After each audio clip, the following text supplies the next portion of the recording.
En rapport avec la situation dans laquelle on se trouve en ce moment, où est-ce que nous sommes confinés à cause de la pandémie, la courante pandémie,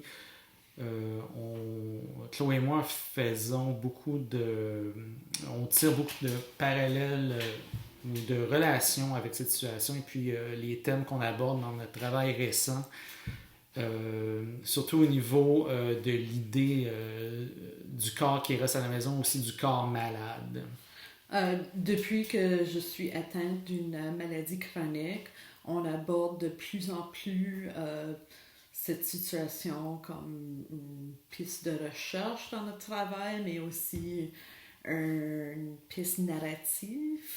Euh, je- le fait d'être malade fait que je suis souvent confinée à la maison sans vraiment vouloir l'être.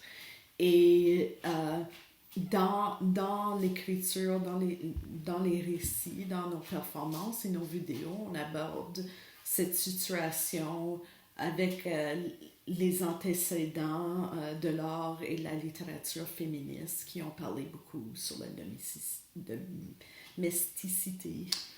Oui, bon, on est intéressé à des autrices surtout. On pense à des gens comme Clarice Lispector, Virginia Woolf, Barbara Pym, Sylvia Plath. et puis c'est des autrices aussi, plus ou moins directement, dans certains cas vraiment indirectement. Aborder cette idée-là de domesticité un peu de façon politisée, où est-ce que l'idée du corps dans la situation domestique, ou l'idée de domesticité, c'était un peu comme un mode de résistance. Donc le corps qui reste à la maison est pas productif dans l'espèce d'idée de société capitaliste, mais plutôt devient un corps qui crée des relations affectives avec les objets et puis les situations de tous les jours. Donc, le productif est plutôt dans l'affectif plutôt que dans l'économie. Ce qui est quelque chose pour nous aussi, qui est beaucoup plus intéressant au niveau de l'écriture, au niveau du narratif dans nos œuvres.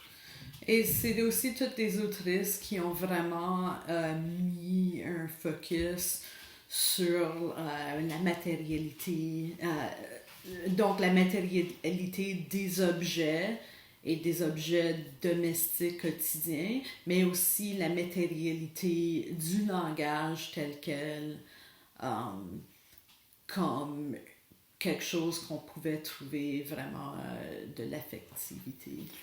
Et puis, la maison devient un peu comme un lieu ambigu au niveau de la relation, de sa relation avec le corps, où est-ce que c'est un endroit où, oui, bon, le corps peut se reposer, mais aussi c'est un endroit où est-ce que le corps peut se trouver isolé, mais aussi seul. Je parle de terme anglais lonely, là, donc j'oublie la traduction française.